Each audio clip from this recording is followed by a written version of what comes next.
Hello, Soul Spiralers. Welcome back to today's episode. Today, I have the beautiful Rachel Rose joining me, and she is a leader in empowerment and embodiment in relationship, helping women to move from pain to power, working with life lessons, patterns, and challenges to transform any story into true expansion. And she is trained in the psychic arts and shamanic arts and looks at things through the lens of the soul. So I'm very excited to have Rachel join me. Welcome. Thank you. I'm so excited to be here. Yeah, and we were just having a bit of a nice chat and reflecting on the short meetings that we've had a long time ago. And funnily enough, I think when I met you, that was actually the first women's circle I'd ever been to. And fast forward to now, and I'm sure you can reflect on this as well, is like I run women's circles. I've been doing it for years now, and it's like this real kind of full circle moment to like, oh, who would have thought? Yeah. like we ended up there somehow, and then I know that I had no idea I'd end up here. Yeah, totally. Right? Yeah, I think we're both living very different lives at that point in time. Totally. Yeah. So when we were speaking about what we should chat about today, there was some things like kind of presently come up for you, and I felt those things were really present for me as well. And I have spoken about in the last podcast how I recently lost my father, and this real asking of like spirit or universe or higher self to move through this expansion through grief and letting go. And you mentioned these areas, grief and letting go and expansion. So I'd love to understand what's been alive for you at the moment as to why that's so present in your space. Yeah, well, I did the shamanic energy training, the sacred space weaver. So, that really collapsed a lot of things in my life. For those listening who don't know, that is really just an initiation into the shamanic arts. And I was very unprepared for what I would have to let go of in order to step into my medicine woman. And, I laugh about it now. I was like, yeah, I set this intention. I was so excited. And it was like, I want to step into my heart warrior medicine woman. Yum. And then my heart really went through it. And there was a lot of things that I had to let go of. I had my relationship was breaking down. My relationship with my best friend was breaking down. I had to let go of so many things in my business because it was I just knew, I was like, all of this stuff is just dead weight now. Like I was trying to create simplicity in my life and in my business, but my business was complicated. And I'd spent a year trying to make a complicated business simple. And I was like, no, I think it just has to go. Yeah. So there was just a lot of things happening, a lot of change happening. And throughout all of that, my physical health was really moving through it as well. So this was part of the whole process of I finally just had to stop. Yeah. My body just said, stop. You've been burnout mode and hustle mode your whole life because you didn't feel safe in the world. Yeah. And now you've got to learn how to feel safe without any of these things that you thought you needed to feel enough, to feel powerful. And I sat in the darkness for about 3 or 4 months as my hormones were rebalancing, as I was integrating this new work and, allowing the relationships around me to just completely crumble. Yeah. And it almost was like I resorted back to my traumatized teenage state. Yeah. That's what was really interesting about it. I became insecure. I felt abandoned. I felt betrayed. I was just felt so not enough. Didn't know how to talk to anyone about it. I started to really question my mental health. So there was a lot of things happening for me. And, I really just had to surrender. I actually had to sit in it, feel it, face it. I can't tell you how much I cried. And it was almost as if I was crying for the little girl. Yeah. It was like the grief that I had was not even what was changing and shifting in my life right now, it was the grief for the little girl that never felt enough, you know, who didn't feel safe, who felt not cared for. So that was really like the kind of the journey that I've been on over the last 6 months. And as they say, you know, it's the healing journey never stops. It's just another layer. Totally. This was a really deep layer that I was like, I can't even believe that's still there. I thought I'd really done the work on this one. Yeah, and just, you know, it showed me. And, you know, the physical healing component, I must say I have so much respect for the physical body after what I moved through, because it's that really the dense layers that have manifested into the physical form. And when you start to heal the nervous system and the physical body and nourish the physical body, it starts to feel safe. And when it feels safe, it lets go. Yeah. And all the stuff comes out to be processed, right? Yeah, so true. It's like that once the physical is like getting to a better point, then it's like, okay, well now there's the space to like deal with all the stuff that you thought you dealt with and like move through. It's really interesting you reflecting on this like teenage self, which then reflates back to this like little girl within you and all of these things coming up that you're like, I thought I dealt with this teenage stuff, because I went through something really similar in the last September last year, like the end of last year after my last water fast. Like I was just going through this deep integration and I was thinking, fuck, am I just like dealing with the same, like I thought I dealt with this stuff, and it's like so deep, but I was going on like such a physical like healing journey at that point that so much more stuff just had the opportunity to come up that I thought I'd move through, which is so humbling in a way, isn't it? Oh yeah. Yeah, totally. That I know nothing. That realization was, and that was part of the process for me, was to actually surrender into the, I feel weak. I feel not enough. I feel like I know nothing, even though I've been on this path now for 6 years. Have I achieved anything? Like all that started to come up. And I guess it was that reminder of you're always a student. And the moment you think you're not, you've completely missed the opportunity for more growth. 100%. Yeah. I love that. You're always a student. And when you think you're not, that's when you're going to get the biggest reminder that you are. Yeah. Totally. And so what do you feel like has helped you to move through that ability to feel safe when you're going through these deep sort of tumultuous experiences, to like move through, like you spoke about, like you were burning yourself out and hustling, and it was because perhaps you didn't feel safe that you were doing those things. What did you do to enable yourself to feel safe, so that you could move through this stuff, you could heal your physiology, and you could actually let go? I think the first thing is that I made it a priority. Yeah. Right? Like I can sit here and say all the things that I did, but I've known for years this was a problem.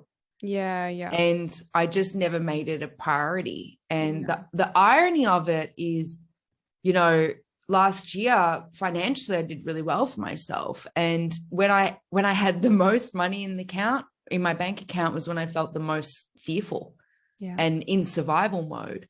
And the moment my body, and actually happened when I got COVID last year, funnily enough, that was in the middle of November, and I just had to stop. And the healing journey from that took me a while to bounce back energetically, I think, because I was so tired. Even though I moved through it really quickly, there was a lingering, like I was lethargic and really demotivated, and there was just something within me that didn't want to start again. I was like, I don't even want to go back. It was almost as if I was traumatized by my business and by that, by those programs that was just nonstop go. And the moment that happened, I was like, this is now my priority. I need to rest. I need to look after myself.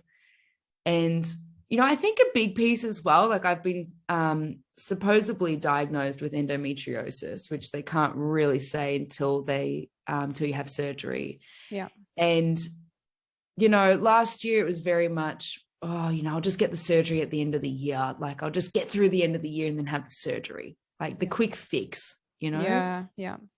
And then when I really dropped in, I was like, I don't know if that's the story, that I don't know if that's how it plays out for me. Like, wouldn't it be wonderful if I could heal this naturally? Wouldn't that be the story, the legacy that I want to pass down, where it's like, you know, I connected with my womb. I actually started to understand the root cause of why that was there in the first place. And most women who have endometriosis on a spiritual level, it's a disconnection and a devaluing of the feminine, where we go into overdrive of the masculine and the doing, and it on a physiological level increases the cortisol and it throws out your hormones. But without getting too far into that, I was sort of like, Rachel, are you going to walk the talk, whatever that saying is, and actually apply your own medicine, and just see what happens? And so I gave myself permission to have the surgery, but only when I had healed my nervous system, regulated my hormones, and done the work, actually did the work, because I was like, otherwise I'm putting my body through trauma to not even heal the root cause, and it's just going to come back. So that actually was the real inspiration. It was a dropping into the feminine and an honoring of the feminine in my body, and saying, no, it's now a priority. And so funnily enough, in the last 6 months, I've never felt more safe. And when you feel that in the body on a physical and embodied level, when you actually feel safe, everything changes. And I now know that anything that takes me out of my sort of regulated nervous system, feeling calm, feeling safe in the body, it's actually a no for me right now. So that was a long answer, but it was making it a priority and saying, this is important to me, and I will now make decisions from a space of honoring that intention and being in integrity with wanting to heal in that way. I really love so many pieces in that speak integrity to me, because it's like this, how can you be so in integrity with honoring yourself that when you're helping others, you know, and you're preaching that, just like we both probably do with our clients, that it's coming from a true place, and it's coming from a lived place of like, I went through this tough thing, but I stayed in integrity with myself, and I was able to like move through that. And sure, more challenges come up and more lessons come up as they do. But yeah, I really love that piece. And I mean, you're speaking so much my language of terms of like, how can I try and do this most naturally anyway? That's just like, that's the whole reason why I've water fasted over the last years. And to be where I am now, like out of coming through a similar sort of hormonal issues, and it's like, wow, the body knows how to heal itself. Like we just never give it the chance. Yeah. The body is so powerful. And, you know, I really had to go back to the drawing boards of eating, just eating more food, staying hydrated, having my supplements, noticing when I would start to slack off, what's going on in my life, right? Oh, work's picked up. I'm in a launch. Now I'm drinking coffee again, and I'm not having my breakfast until X time. And I'm so noticing, these are the things that slip me out of that, and then really coming back. So just self-love in that process. I think this is such an important piece. Like whenever you're making any change in your life or doing any kind of healing, you're not going to get it right every time. And what you need to celebrate is when you kind of veer off track and you recognize it. That's the piece of celebration. In that moment, I just recognized I did that, caught myself out of that pattern, that unconscious pattern. I brought consciousness to that pattern. Amazing. You know, that's the healing journey. I love it. So true. It's like, because it's always a, what are those, like, is it not a pendulum, like those ball things that go from one side to the other? It's never fully still in the middle. It's never in fully balanced, like equilibrium. There's always one going off one side to, you know, that thing in that way. And you know what, and, you know, it's funny that, you know, you work in relating, and it makes me ponder when people get into relationship, especially those like perhaps back into relationships or new relationships, or even in relationships they've been in for a long time, and perhaps they aren't always living in their own integrity in the moments. How does that, I can just imagine how much that throws off the nervous system and throws off your ability to feel safe, because you're trying to adapt to someone else or trying to love someone else or show up in a way that's maybe not fully in alignment with you. How do you see that play out? And like, have you witnessed that going on? Well, I would say that that's someone who is trying to create safety through love, right? It's like, oh, if I'm enough, if I'm loved, then I'll feel safe because I won't be abandoned, or it'll prove to me or validate that I'm enough and that I can, you know, surrender into the process. And so many women that I work with, but even speaking about myself here, would self-abandon and self-sacrifice in order to maintain safety, which is in turn, you know, the problem. Right? Like that's the problem. And we think, oh, you know, if I just say yes, or if I, you know, I'm trying to think of like a really good example that people can relate to, but you know, like just a false sense of safety. It's not it's a true false safety. sense of safety. Yeah. So for example, avoiding an uncomfortable conversation around boundaries or about your needs, or, you know, maybe something, here's a perfect example. Your partner or someone that you're dating says something and you get that feeling of, oh, that does not land for me. I don't feel safe. That doesn't feel right. There's something about that that's triggering me or activating something within me. And instead of addressing it and just saying what's alive for you, we push it down. Maybe we people please. We might even go into a trauma response. Like the amount of times I've gone into more of a fawn and I start to people please in order to receive love. I never knew that that was a trauma response. I didn't understand why I was doing the complete opposite of what I was feeling inside. And it was me trying to grasp for love or for connection because I was actually fearing abandonment. Yeah. No, like something was getting activated and I was like, oh, it all starts to feel, it feels unsafe now. This is familiar, but I couldn't really understand. It was that embodied response. And then we start to act unconsciously in those ways. So it can be really hard to stay in integrity in relationships when we have some of those core wounds around betrayal, rejection, not being enough. And we're constantly negotiating our integrity in order to feel loved and to feel secure. Yeah. You know? Yeah. And then we have so much messaging around codependency and like you're saying, there's like self-abandonment that occurs like in that, or even in, you know, anything where we're not fully present with the experience. Hey. Yeah. And I also think it's important. This is what I mentor, like the women that I work with, it's very much giving them the tools. This is the piece around empowerment, because I never knew how to express myself. I actually didn't know how. It sounds ridiculous. I didn't know how to communicate my needs. I actually didn't know that it was a thing to communicate needs. Right? I had no clue about any of this stuff. So no, and then I look back, I laughed yesterday. I was in therapy and I said to my therapist, and I was like, were we all this fucked up? You know, did we all have like, because we were talking about some of my teenage relationships. Terrible. Yeah. And I said, you know, is this normal? Like, is it a lack of education, or is it just through the modeling that we received? And he said, it's both. And I was like, I felt so uneducated in how to relate. Yeah. Yeah. You know, it's, I laugh about it now, but imagine if they taught that in schools as like a subject, like relating with your peers and relating in relationships. Oh, I think it's so important. Yeah. You know, even conflict management. I mean, these things, like, it could absolutely be weaved into curriculum. You know, it doesn't have to be about romance. It's just, there's so many ways. It's connection, it's relationships. Totally. So important. Yeah.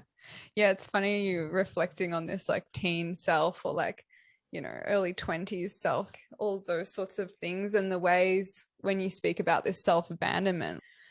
I mean, most people I know have gone through a period of time of this real, you know, maybe there was a little bit of self-abandonment in the teen years, and then it just got amplified into like this full, especially like in sexual experiences, going through these like so much, maybe like I'll be candid with my experience. So many partnerships or relating just like, what was I like seeking something, but never finding it, because really what I was seeking was a connection with myself. And so like trying to validate that through other people and through my sexuality in a negative way. Yeah. It's so bizarre to now think back from what I know to think. And then obviously that's what brought me to where I am now, but how that's actually so common. Yeah, I'm really resonating with that, because that was similar to my journey as well. I didn't know how to express my emotions. That was never modeled to me. I didn't know how to express my emotions, my fears, and what was there for me. And so the only way I knew how to connect was through sex. Yeah. That was the only way I could feel like love. So I had this really confused relationship style where it was like sexual. I didn't know how I'd keep them at arm's length, but secretly I was in love with them. And it was just very confusing. I mean, looking back at it, I'm like, oh, it makes so much sense. It's like we're seeking connection with ourselves. And until we have that, we're just going to be engaging in relationships that mirror back to us that lack of connection. Totally. You know, and part of me, you know, I've done a lot of womb work over the last couple of years, and there was a message that came through from my womb and yoni that was very much, I didn't feel welcome there was a block around self-pleasure. Yeah. And what sort of came through was my body said, we couldn't trust you to keep us safe. Like you kept allowing other people to take. And so we don't really trust you. Yeah. And that was a really kind of freeing, but also, again, with the grief, there was a lot of grief there of like, wow, on that level, like I almost don't feel safe with myself because of what I had allowed to happen over and over and over again. So there's a lot of like reconciliation with the self, where we have to be like, I forgive you for not knowing, and you were just on the journey, and it's okay. We're here now. What can I do now? How can I show up now? So I can relate with all of that. Yeah. And it's like, it's like a sponge down there. Like we're just like sponging life. Like I've been doing like de-armoring practice with my embodiment mentor, and like sometimes I just have the most random things come through when I'm in that practice that I'm like, what the hell? Like this random Netflix show from like 4 years ago, like random image pop in my head. I'm like, am I just like sponging everything? Like if I'm just in the, like not in a good state when I choose that, where I'm not connected to myself when I choose that. So it just I feel like everything that you're leading to is coming back to this it's just about this relationship with self, so that the other relationships unfold in the right way. Isn't it? Yeah, I'm just getting so much power in what you just said. There's a lot of layers to it. And it's just kind of reminding me, because I've been doing this too, right? And especially in the spiritual space, sometimes I just get to the end of the day and I'm like, I just need to numb out. I just need to put Netflix on. Like I just, you know, I need something that allows me to just be human. Yeah. Right. There are those moments. Yeah. But at the same time, you know, that simple check-in before of what is it that I'm really seeking right now? And is there another way in which I can give that to myself that maybe might feel a bit more uncomfortable, especially if we're avoiding or we're wanting to numb out? Why? What's there? Yeah. Can we just be a little bit more in tune with every decision we make? It's like when we go for the packet of chips and it's like, oh, why am I doing that? I haven't even had a proper dinner. I haven't really nourished my body today. Why is that my default? What's going on today? Yeah. I think it's the lack of self-inquiry and self-awareness that can create a lot of these unconscious programs and patterns. And I'm sure, you know, if it's coming from that space of wanting to avoid something, then our body, our womb would hold that. So that really lands for me, and I'm taking a few notes. It's so, it's such like and that is such a common thing. And it's almost like let's not call ourselves lazy, but it is a laziness of connecting back in with ourselves. And so then we choose something that we probably perceive as lazy, and then maybe we don't actually get the nourishment from it that we need because it wasn't the right thing that we needed. Hey. Yeah. Yeah. Absolutely. And so what do you like when, I mean, it sounds like something that you've navigated as well. What sort of ways do you try and help to counteract that with that, like check in with yourself? Do you have like a list of tools that you like go to, or a list of practices that you go to have like there to refer to if you are in that lazy mode and you don't even want to have to think? You know, honestly, recently it's been very much sitting in ceremony with myself. That has been because when I sit in that space, there's almost this full permission to be present. Yeah. And whatever's going to happen is going to happen. And sometimes I just pull out my tarot cards. Yeah. Sometimes bowing has been game changer for me, and just really actually sitting in gratitude and in just this honor and devotion. I mean, sometimes I'm bowing to myself and I'm just like, I just thank you for showing up, you know, thank you for showing up. Like, this has been hard. And I thank my human self, you know, like for just doing it.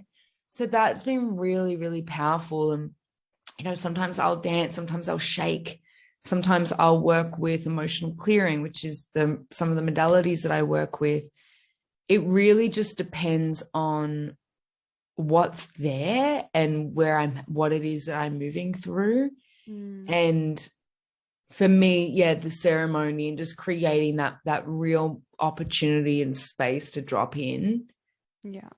Sometimes I just sit there and I just journal or I write. I've really been a lot more fluid and feminine in the way in which I process my emotions and my avoidance, you know? Yeah.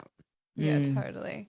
And I really love that reminder of taking the time to like appreciate yourself, or like give appreciation for like doing that for ourselves. It's like getting that thing with all this like inner child stuff coming through today, but like it's like getting that star chart. You got the star for that day, a gold star for that day, for ticking off a self practice, and like that appreciation for yourself is that reminder of like, yes, thank you.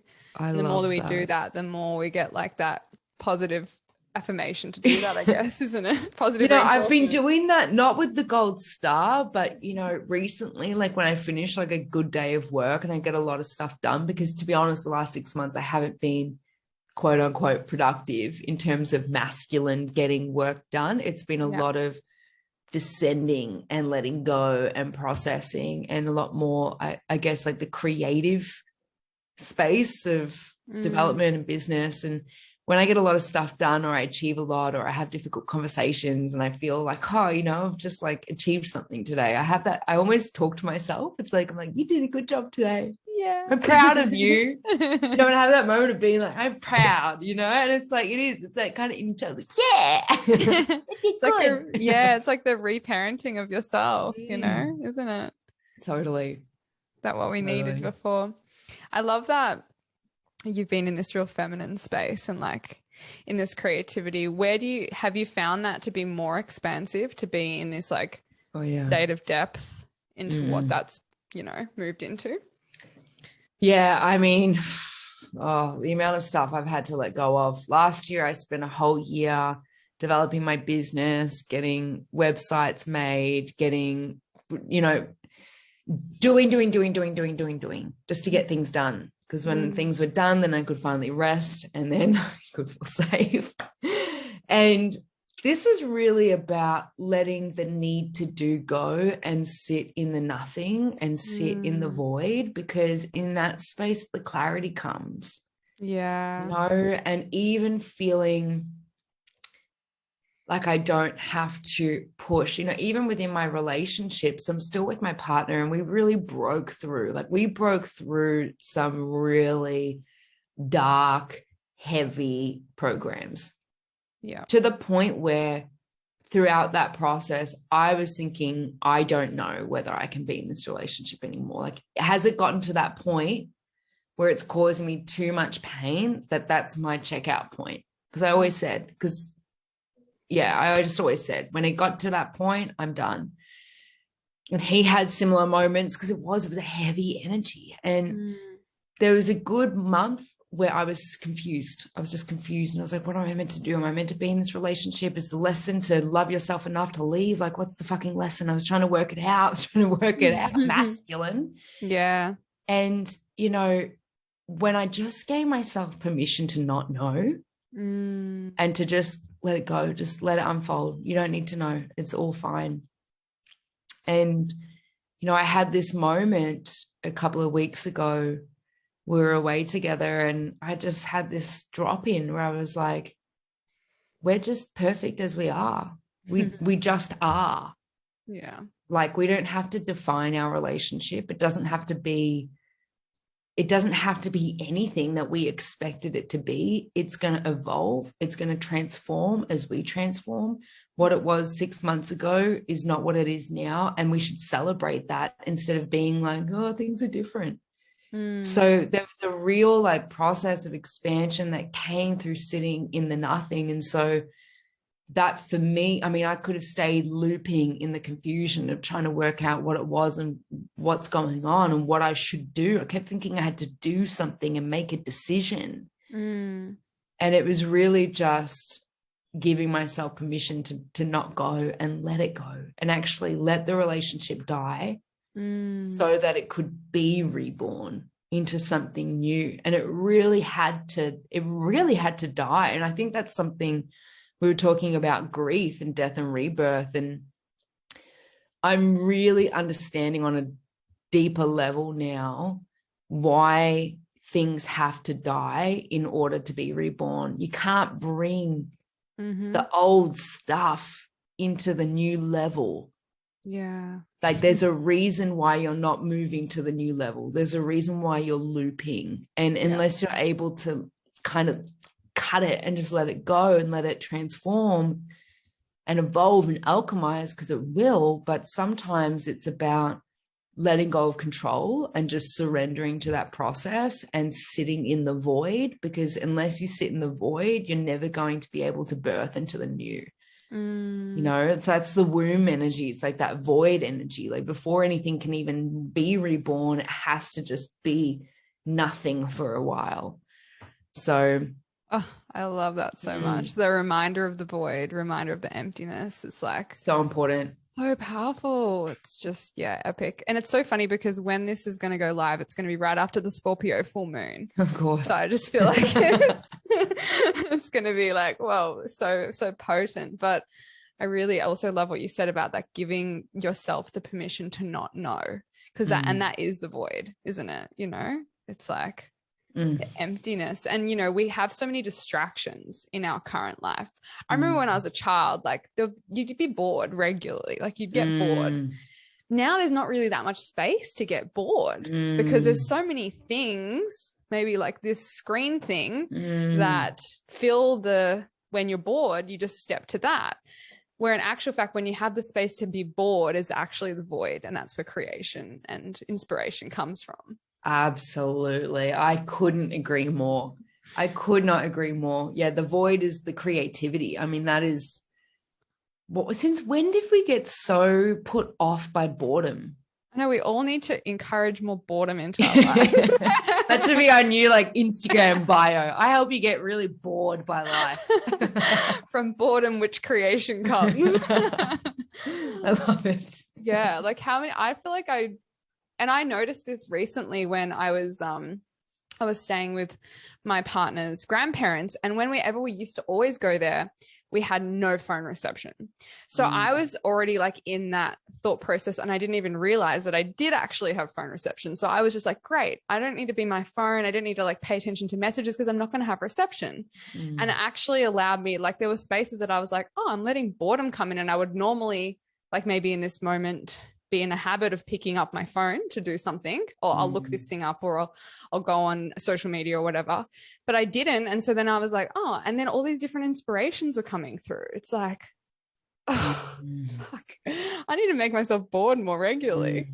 And it's the whole cycle, right? Like, this is, you know, the process of expansion and look, grief doesn't necessarily relate to that, but when I speak to grief, it is the process of letting go and the pain of letting go. And I guess the emotional experience of needing to let go. And something that really dropped in for me is part of the reason why we resist letting go. We resist those emotions. We resist the boredom, is because we're scared to accept change. Like once we fully sit in that space of I'm letting this thing go and I surrender, then we know something's now changing because it's that cycle, isn't it? So it's like there's the new life, and then that goes on a journey, and then there's the death, and in the death then becomes the new life. And so I think there is that resistance to it. And I guess, you know, the boredom sitting in that space is like, that's the opportunity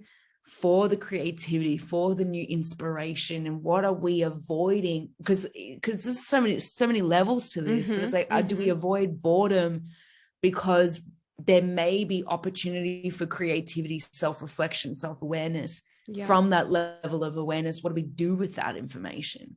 There's that self-responsibility of, I've just had these realizations about certain patterns of behavior. I've had this realization that this relationship doesn't actually serve me, because I give myself the space and permission to feel in my body how I don't feel chosen actually, or I don't feel respected or appreciated. And I can see it in their actions over and over again. When we start to have these realizations, then what do you do with it? Because that's the piece. I think sometimes we just avoid having the realizations because we don't want to have to make the difficult decision of choosing ourselves and letting go. We're so attached to what is comfortable.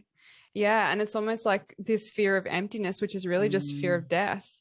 And we've got all these little tiny deaths in our lives that we are trying to avoid because we're afraid of the big death. You know, I think a lot of people see the void as like a death. And so like, let's avoid the death. But with the death, like you were saying, like the death has to occur for the new birth to come through. And I love how you said you let your relationship just fully die. Because then it's like, it's got so much, like you think of a phoenix coming out of the ashes, it's like so much power and beauty and like passion out of that, isn't there? It was insane. And you know, this is the whole thing. Like I say, I look at relationships through the lens of the soul. Throughout this letting go process, I made a commitment to myself, and I was like, everything's happening for me. Everything. Absolutely everything. So, you know, maybe something even better is coming. Maybe there's another relationship that spirit, my higher self, wants me to journey with, because we're in an open relationship. And so there's always been these moments within the couple of years of being together where I thought, is this right for me? And for some reason, it was never time to leave. And I always knew, I was like, I will feel it. I'll know when the journey is done, because I will have received everything that I needed. So there was this part of me that was kind of looking at it, instead of poor me, my relationship is dying. It was like, wow, what's waiting for me? Like, is space being created in my life because there's something fucking amazing that's just about to come in? And I thought that was going to be maybe another partner or a connection. And then I realized, I was like, no, it's just my relationship with spirit. Like, I just want to get rid of the noise. I just want space to consolidate my energy. And so, you know, just that in itself felt like a beautiful gift of finding myself and building a relationship with myself on an even deeper level. So yeah, it's constantly, energy is constantly shifting, and it's very hard to know why things are happening. But what I just keep coming back to is, it's all happening for me. This is just a beautiful, miraculous gift that my soul set up for me. And I was just like, what have you got next? I'm like, what did we plan next? How exciting. Okay, I'll listen to you. I'll listen to my body. I'll listen to that inner knowing. I'm going to follow the thread with curiosity. And all of a sudden life becomes this like magical, explorative adventure, instead of poor me, life ain't working out. And I guess that's the victim to creator transformation, isn't it? So that's probably what I've been moving through. It's the power through moving through victim. And do you feel like, because I think a lot of people struggle with this, and struggle with even the belief of being able to think that everything is happening for you. Like people want to believe that, but can't tangibly like hold on to it and really feel it in their system. What do you think allows people to feel that? Do you feel like, it sounds to me like when like I'm reflecting back to you, is like this real deep sense of connection with spirit, and that spirit being within yourself allows you to fully believe that? Yeah, definitely. I mean, the path of spirit has been the real piece for me. And you know, even with the shift in the relationship with my best friend, I couldn't logically explain it, but on a spiritual level, my soul understood. It was like I could feel what was happening. And there was a deep healing. You know, I think for me, it's about, we just have to learn to sit in our pain. We have to learn to sit in our darkness. It's inevitable. Like we spend our whole life trying to avoid pain, and instead we should just be learning how to feel comfortable in it, because the pain leads to the healing. Healing leads to the transformation, and the transformation leads to the expansion. And when we're ready to move to the next level, we have to go back to the pain. So it's this cycle. And instead of running away from it, we should be like, whoa, there's something more coming in for me.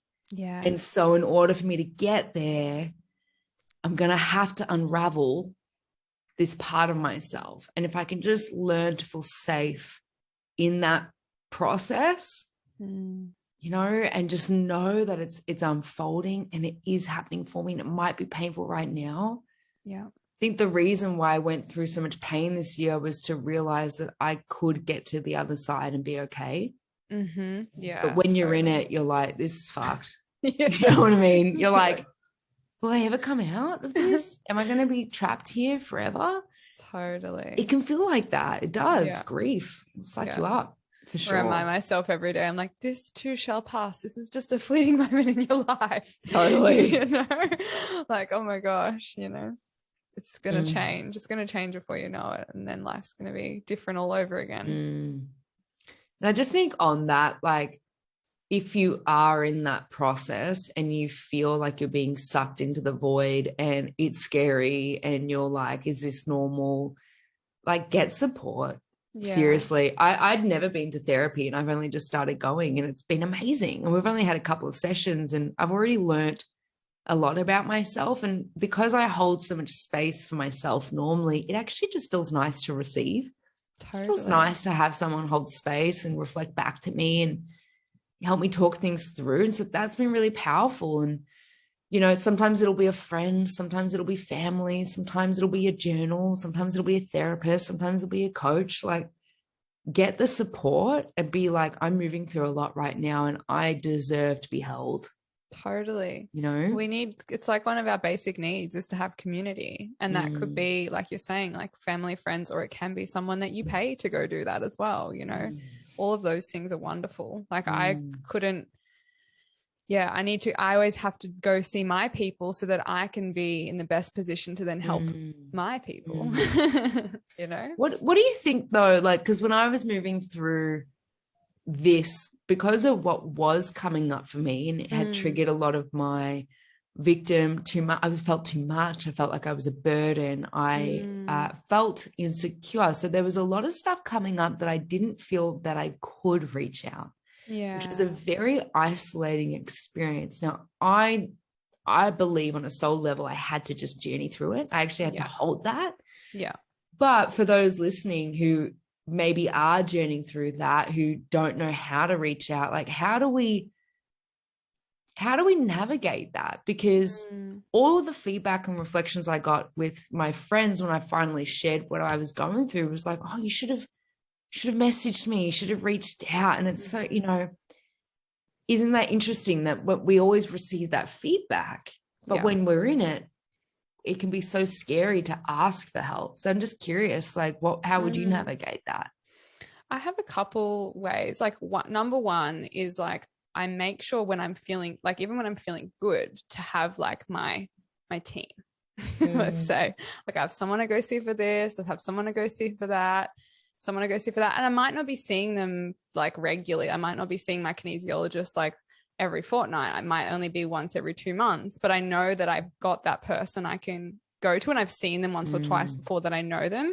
And it's not just when it gets to the point of like the crux of pain that I'm like, frick, I don't know if I want to share what I'm feeling with other people. I already know, actually, I feel like I have trust with this person and I can reach out to them. And I am a bit of a person that I have, like, I always have all those networks that I, you know, can link in with. And often people come ask me for those people because I'm just like, I just have my database inside my head.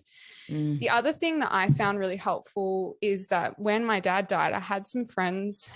It was hard for me to talk, and it was hard for me to communicate with some people.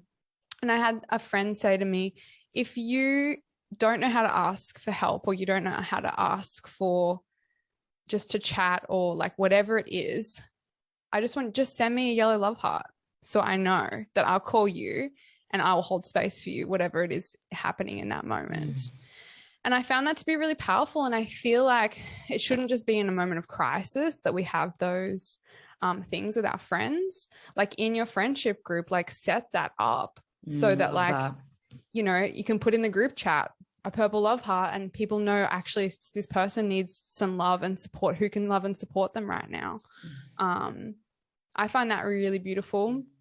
The other thing that is just random come through is like, I often have people come through my dreams, and it's like actually listening to my dreams and reaching out to that person and talking to them, because often either I really need to talk to that person, and it might be someone from my past, but when I reach out to them, often they really needed someone to reach out to them as well. And so it's like listening to your intuition when someone like pops into your head, to just like message and be like, oh, I was thinking of you, or like I had a dream about you, like what's happening with you, because often we intuitively know like in our people who we're meant to reach out to. And sometimes it's like, it's just connecting with your oldest friend that like knows you so well from when you're a child. Maybe you don't have any similarities now, but there's a real comfort in just being able to know that you can be yourself and like be loved unconditionally. Like I found a lot of comfort in like those old friendships when my dad died. Definitely. It's beautiful. Yeah. I have, you know, the code. I love this. My partner and I made one for when I'm having a bit of a spin out. Well, we both are, but you know, the joke was it was usually me spinning out. And it was I'm having a fairy floss moment. And so we made it playful, because it was kind of like, then it was like, oh, I'm triggered, like I'm having a fairy floss moment. We kind of knew what it was always about. And so it just was able to raise the energy in the mood and bring a little bit of play to this insecure thing that's activating, and I feel a bit vulnerable, and it's like, oh, we're here again. And I think it can be really powerful to have those little things that kind of break the ice or the barrier to bringing it up, you know, and at least then you're like, cool, I've addressed it, now I can kind of drop a little bit. I love that. And obviously also just like connection with nature, like the ocean will hold me more than probably I can hold myself. And she will wash waves and smash me when I need it, you know. Every time the water element has been the strongest one for me to connect with. And she holds me, she holds my tears, she cleanses me, she washes me clean. And it's just been really beautiful to kind of surrender to nature, and like those moments where you're like, you're stronger than me, you know what I mean? Like you are so powerful, and I'm just going to allow you to heal me right now, just with the intention. So beautiful. And the ocean is such a void. Oh, totally. And the emotions and the creativity and the like, you know, the way water moves, and you know, it's like I felt that I underestimated water the most. Me too. I did as well. Yeah. And with all the floods that were happening, that was a real reminder for me of don't mess with me. And like, I will absolutely destroy everything. You cannot stop me. Yeah. And that really, I was like, yeah, okay, thank you for the reminder of Yeah. you are powerful and I should not underestimate Totally. what you can do. The floods were when my dad died, actually. So wild. And then I was having all these tidal wave dreams and I was like, oh my gosh, so much water coming through. But I used to underestimate the water element. When I would do like my check with the elements like years ago, I would like, water would always be last. And now it's like, what? How did I? But, you know, it's that same thing of like when we hustle and we're not connected deeply to the void and the feminine, we bypass different elements as well. Which element would come first for you? Ooh,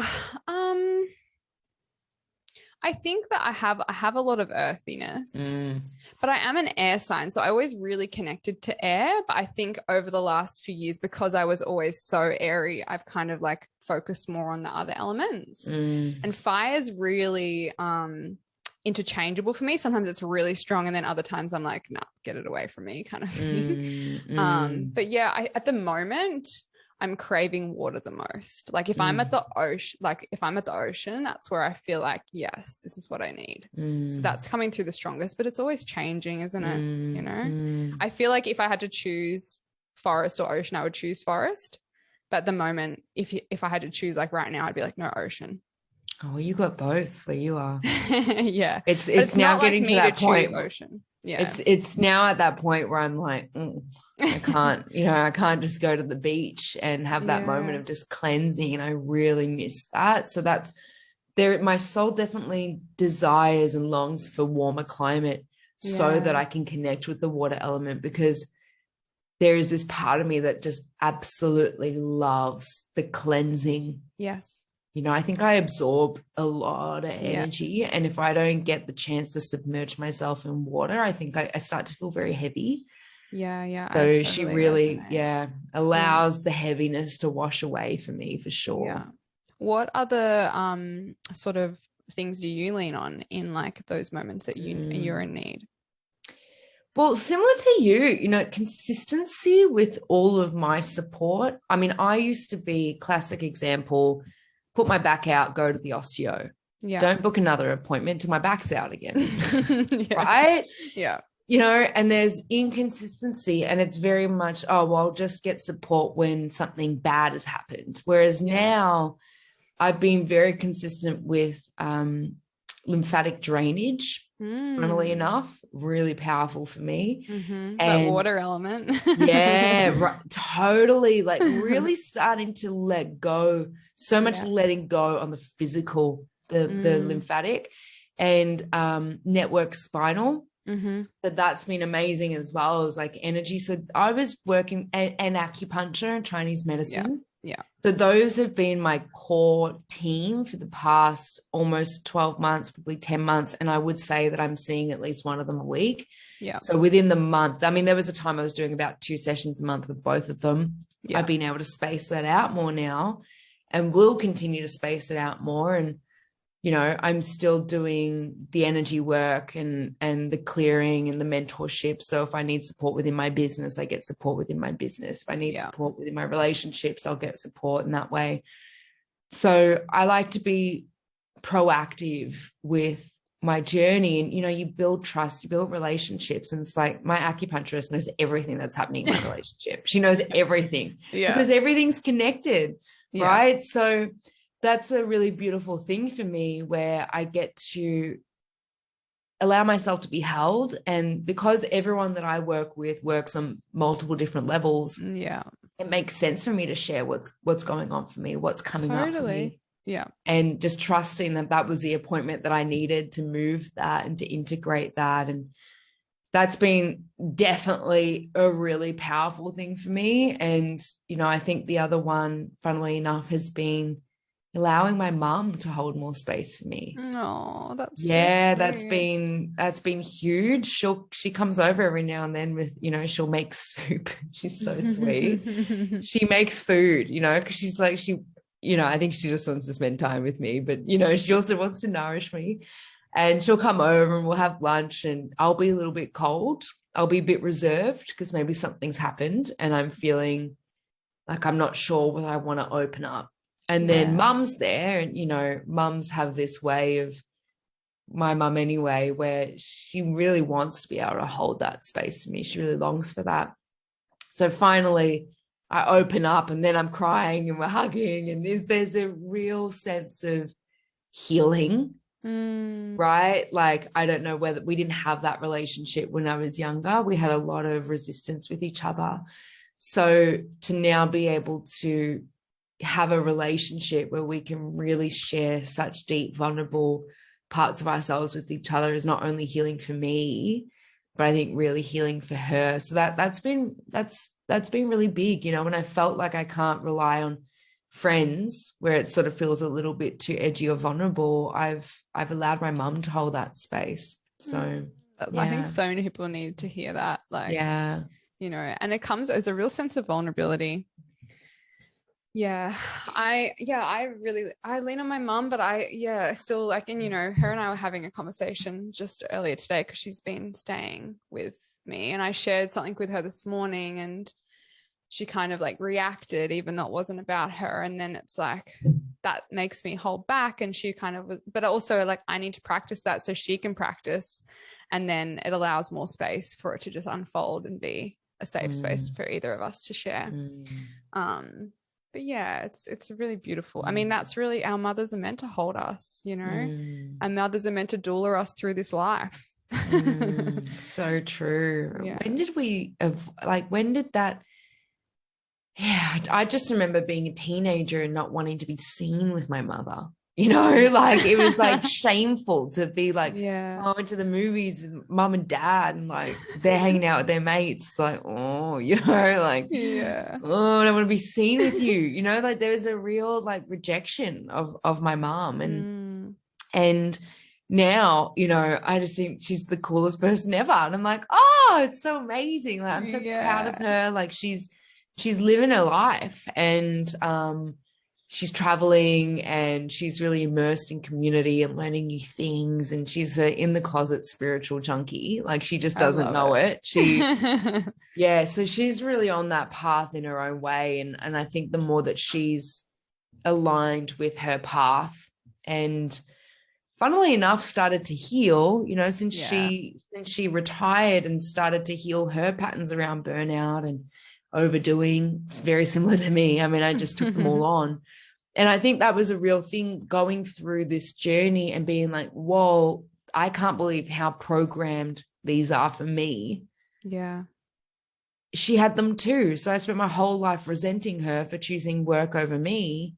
But here I am doing the exact same thing, and it's ruining my relationships. Yeah. Right. So amazing. Yeah. Totally. It nearly cost me my relationship, those patterns. So I was able to be like, compassion, empathy. Yeah. I understand you. Yeah. It's funny. Like you and I, and our little experience of like reflection is so fun today, because my mom did Spirit Weaver last year or the year before. And so she like, I remember when we went to our first shamanic energy training session, and it was like a qigong class, and mum's like, I think I want to come. And I was like, okay. And her, and the way that she's been through the changes and transformation is just, it's so nice. It's so nice to be like, oh my gosh, like we can just be all the things that we like. And it's been so nice having her here, and she's been like saging the house every morning, and I'm like, oh, it's so good. Good spiritual reminder. I have some questions for you, Rach. Please. What is your sun, moon, and rising sign? Great questions. I can probably go into my whole chart. we could do that. I'm Taurus sun. Yeah, I thought you were a Taurus. Yeah, Gemini moon. Yep. And Pisces rising. Ah, what an interesting combo. Yeah. And what's interesting is my Pisces is the 29th degree, which is just before. And it's so funny because I always felt that I had a very, like, I can see the Aries energy in me. People can see it.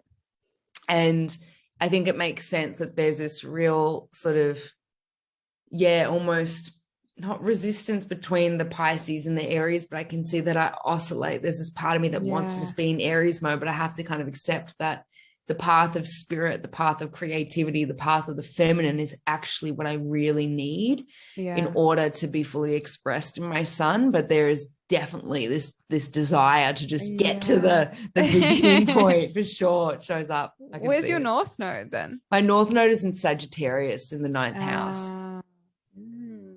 Yeah. It's coming into that play there in a little bit as well, isn't it? The path of freedom. It's big for me. What's your, do you mind me asking? What's yours? I'm an Aquarius sun, Capricorn moon, and a Virgo rising. Wow. And my North Node is also Capricorn. Wow, Capricorn energy coming in strong. So much Capricorn energy. It's the energy that triggers me the most. So of course it is. So funny though. I attract a lot of Capricorn clients, and I just I love them, but I don't like I used to hate the Capricorn in me. Now I feel like I'm embracing it more, and it's interesting that it's like the father, and then I've gone through this experience with my dad, and very interesting. What's your human design? Manifester. 3-5 line. So it's the martyr to the heretic. So it's very much the path of experimentation. I learned through my mistakes.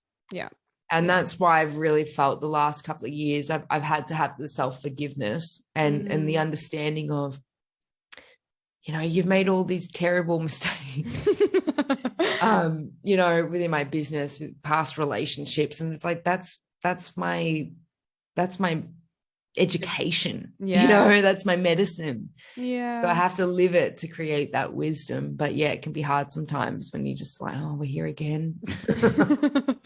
It's like fits into that death rebirth cycle as well, doesn't it? Totally. Yeah. What's your favorite fruit? Oh, that's a good question. What is my favorite fruit?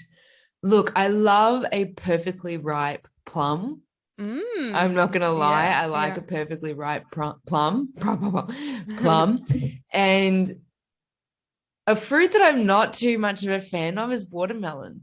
That's interesting. Didn't you do a watermelon fast at one point in time?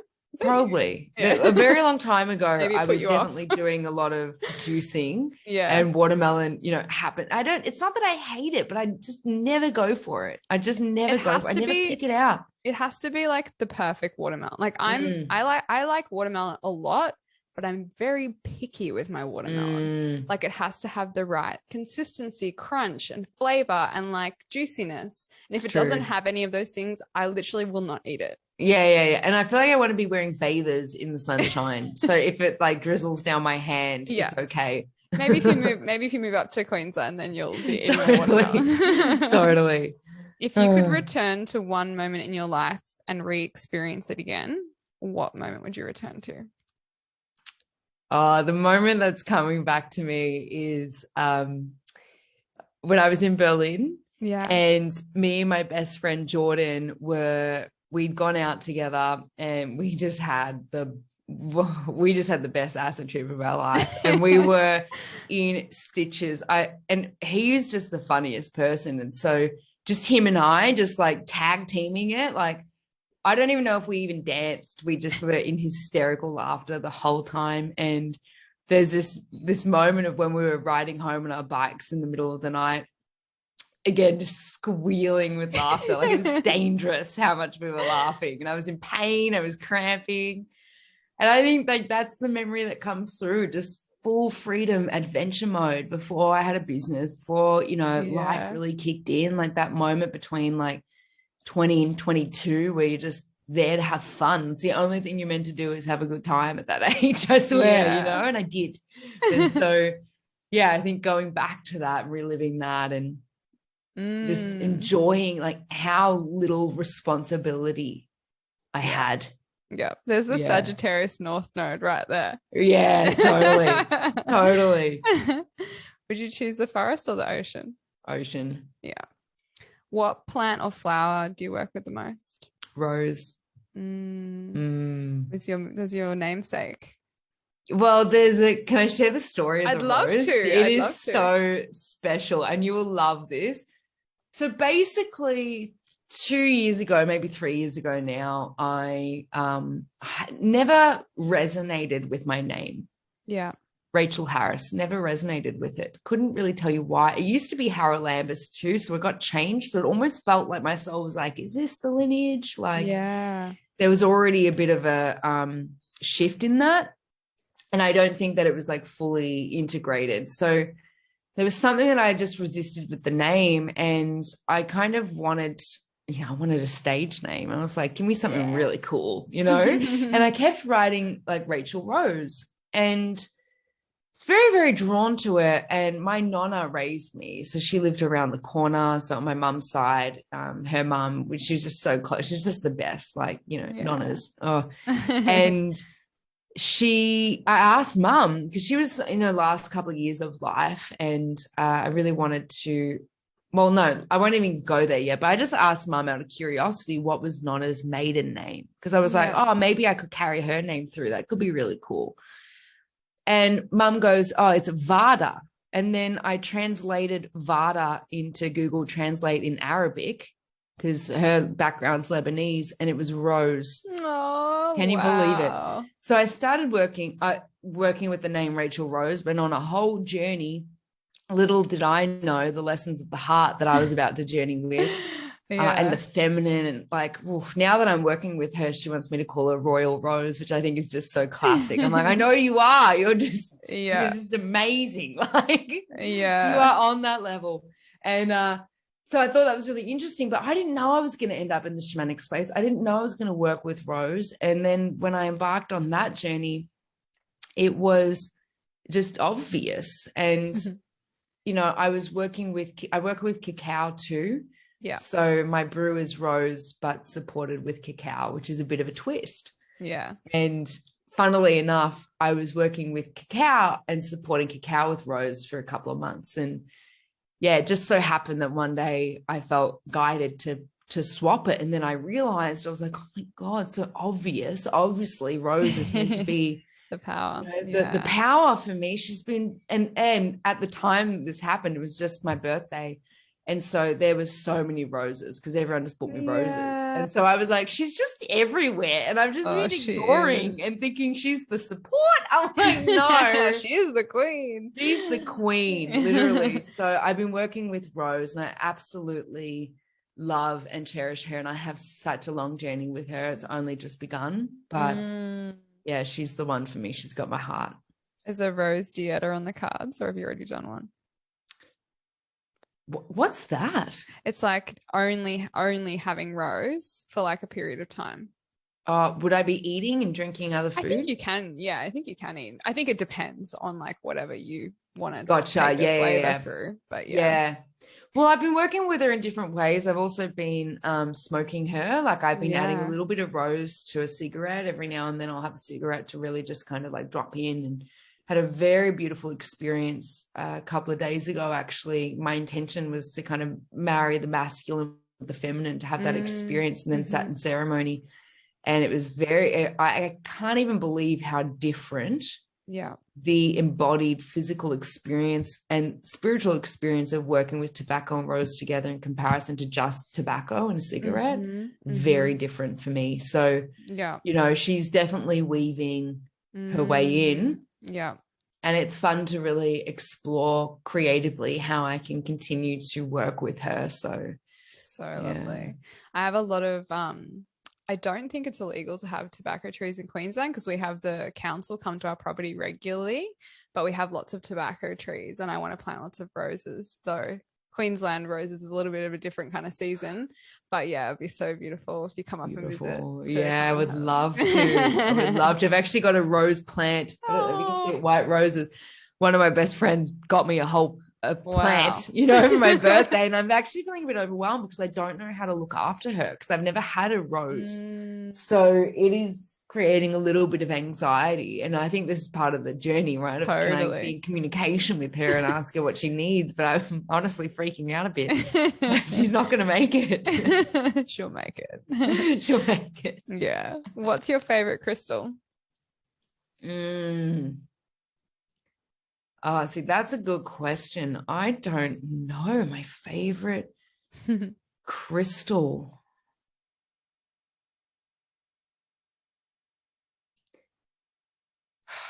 This is not usually the one that That's stumps a people. hard one for me. That's hard for me.